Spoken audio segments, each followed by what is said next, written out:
Now time for the Talkback panel to see the issues that you're talking about right across the nation tonight. And joining me, as usual, the wonderful Luke Grant from Sydney Radio 2GB and social commentator and all-round voice of reason, the lovely Prue MacSween. Thank you, both of you, for joining me tonight. Lovely and wonderful. How's that? I'm softening you up, Luke Grant. I know, it's wonderful. Keep going.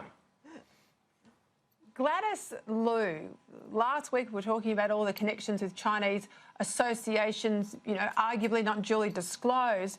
But we hear today that a fundraiser has been called off. It was a fundraiser that she was having in her electorate office, and I suppose, A, she doesn't want to head above the parapet and let anyone catch her unawares at the moment. But more importantly, I am very surprised it was going to be held in her office because it's politics 101. You know you can't use your taxpayer office for fundraising activity. So the issue here is obviously, and you'd know better than the rest of us, Peter, is the staff in the office that should know this, that should know, you know, Andrew Bolt could go to the Prime Minister, the Treasurer, the Deputy Prime Minister, Opposition Leader, any Minister, any shadow minister, and he's coming for you. I don't know if we should do that. This doesn't feel right. It's the staff, isn't it, in her office?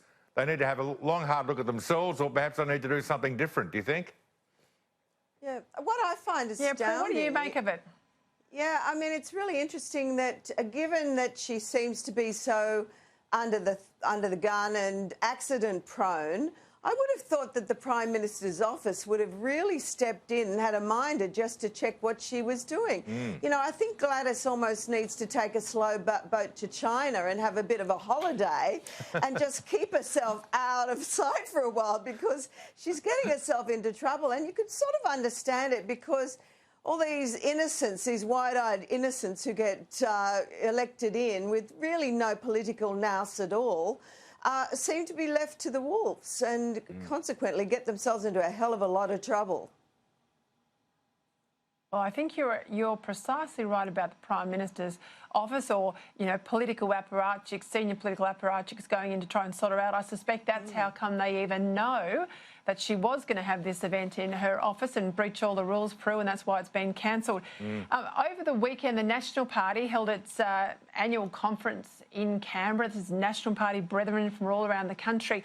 One of the things they debated as a motion, and they're persuasive motions on the Conservative side of politics, they're not mandatory motions, i.e. you must do them, as they are on the Labor side. But one of the motions that was put up and roundly supported was changing the rules about how the Senate is elected so that there's a better representation from regional Australia. What do you think of that, Luke?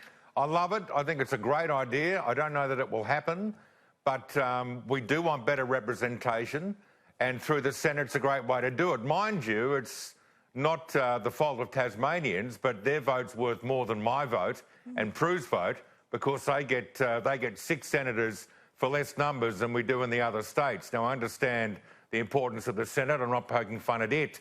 But the idea that our votes are more purely representative when we go into the ballot box, I think it's a great idea. But I think, as you said off air before, Peter, probably unlikely to happen, sadly. Well, the issue is that, you know, you were just saying then you want your vote to equate based on population. That happens in the lower house in broad terms, but the Senate's not meant to be like that. It's meant to be the state's house. You've got a state like Tasmania, 600,000 people get 12 senators, and a big state like New South Wales gets 12 senators. So it's a state's house, and I guess how it's determined who goes, if we can give the regions more of a voice, then that's not, in my view, necessarily a bad thing. Except when you get 200 people who first preference someone and they effectively have control of the government. That's not right. No, it isn't, well, definitely. Look at someone like Jim Molan, who gets 130-odd first preferences and doesn't even get into the parliament. And Jackie Lambie, with a handful of them, gets in. But Prue, in principle, Barnaby Joyce says he's going to write to the Electoral Committee and try and get this up for 2019, now that the Nats have ticked it off. What do you think about it? Yeah. Well, I think it's a great idea. I mean, if Barnaby hasn't already just blown his credibility, though, but, you know, taking him seriously on this, I think it is a great idea.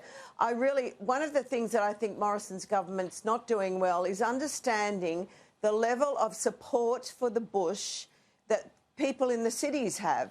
We are all so frustrated about what appears to be not being done for the people in the bush. They are going through the most incredible hardship, whether it be drought, fires, you know, the whole gamut.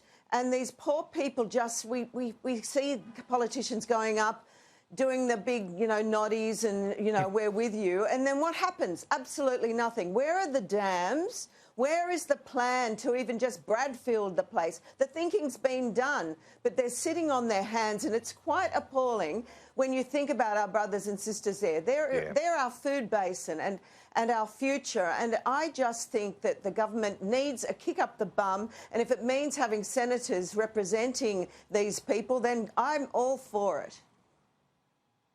All right, let's have a listen to a grab from Jacinta Price, really having a whack back at the ABC in a way that not many people are brave enough to have a whack. If I was of the left, you know, I would probably be seen as some sort of hero to some journalists in the ABC, but because I have my own opinions and they differ from other Indigenous people, from the status quo, if you like, I am treated quite horribly. Luke, she called the ABC racist, sexist and illiberal. It's a pile-on, she said. You know, she's a champion.